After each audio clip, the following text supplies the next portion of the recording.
Abaana basubye mu kikumi balumbye amaka ga jjajjaawe agasangibwa e Kamengo mu Mpigi nga bagamba nti jjajjaawe yazaala abaana 12 wabula wasigadde babiri bokka nga ne beekuba n'omuzukulu Kimera Ramadhaani ne benza ettaka lya bakitaawe luza kuyiika na 8. Naffe twagala batuwe omugabo gw'abanyaffe tutuule tumanye nti banyaffe baafunawa buli we tujja okutuuka ku ttaka wali baali bazimbyewo ennyumba ya famire kenyini Kimera n'agimenyawo bwe n'obeera omuntu omu jjajja n'akuwayiika 45 ebuyijja n'akuwayiika 3 ebuwungu oluluusi balagidde basanze mu nnyumba okujaamuka nga yonna yawanguddwamu enzigi nga buli omu atandise okwekwata omuzigo.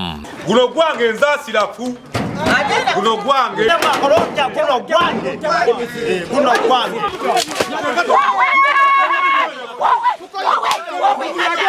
balombozi ennaku kye balabidde e Kampala nga jjajjaawe yaleka ettaka nga bakitaye bazibafa nga buli omu ageza kusaba omugabo gwe tagufuna. Tuzunze nnyo mu kibuga tetulina we tudda ate nga ebintu bajjajja baffe tubiyina ettaka weeriri ddene. Senga njagala byange sijja bonaabona Kampala nze neetika mitabo ekyebegabega naffe twetika baadiminisitule basigadde babiri baadiminisituleta basigadde bekyesigalizi abaana ne basitula mu bbanga yabakunguza okubetoloza ettaka we balagira okubalaga ettaka lyabwe we liyita.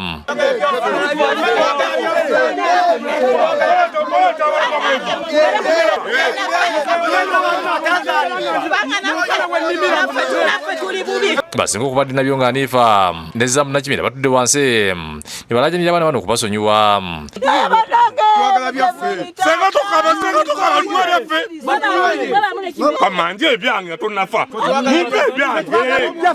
Basinga ategeeza nti bayagala dde okuwa abaana bano omugabo wabula ng'omuzukulu Kimera ettaka yalyeza. Yagamba nti taata waffe yali mukola ki yali muwa n'akumpanya ebintu n'aleeta ebibaluwa kati ndi munaku ate taata wange akuwadde nze nkusayiningire ne wakubadde nti jjajjaawe yali akwagala bw'oba okola okolereraani nokolerera abaana naye otunde otwale yiika 45 otwale yiika 10 otwale yiika 35 gwe omuntu omu omuzukulu bannange namwe mutugende empola bannange. Bino abaana biwakanyiza nga bagamba nti bano beekuba ne Kimera kuba badiminisituleta abalina okubagabira emmali yaabwe. Senga tula wano senga wandika alaze olwokubiri lwa wiiki ejja nga abaana bano ne bagenda okudde bafuna omugabo gwabwe. senga mutuwenga temunafa senga temwekuba bwama abaana bava mu nnyumba 17 nga senga nabyo nga ategeeza nti buli nnyumba okugisalira yiika 2 kyokka nga ategeeza nti kabali bali kwasa omugagga omu abadde alina byakolirako naye alina okufuna omugabo. Abadde atuyambako tosobola mumanya abadde atuyambako okuddukanya ebintu byonna nga toyinza kubiddukanya naye tulina kyetwalagaana kyagenda okukola ki okugabanako. Basinga balajja ne bekikwatako okubayamba abaana bafune omugabo gwabwe. Olaba twamutwala n'okumuggalira kwennyini nga akoze ebicupuli by'ebindagaano era twamulemererwa baamuta.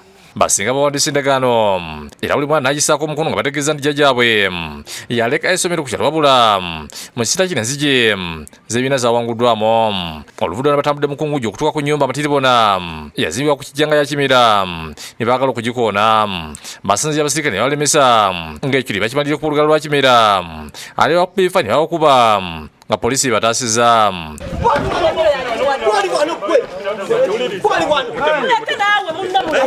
Balagidde Kimera okujja ennyumba ku ttaka ly'ekijja era nga si baakuweera. olunaku nava mu lubuto lwa maama nja kufuuwa nga nfiira ku bintu bya kitaffe oba bya jjajjaffe. Abdul Muwonge yakusakidde eggulu ku lwa KDTV.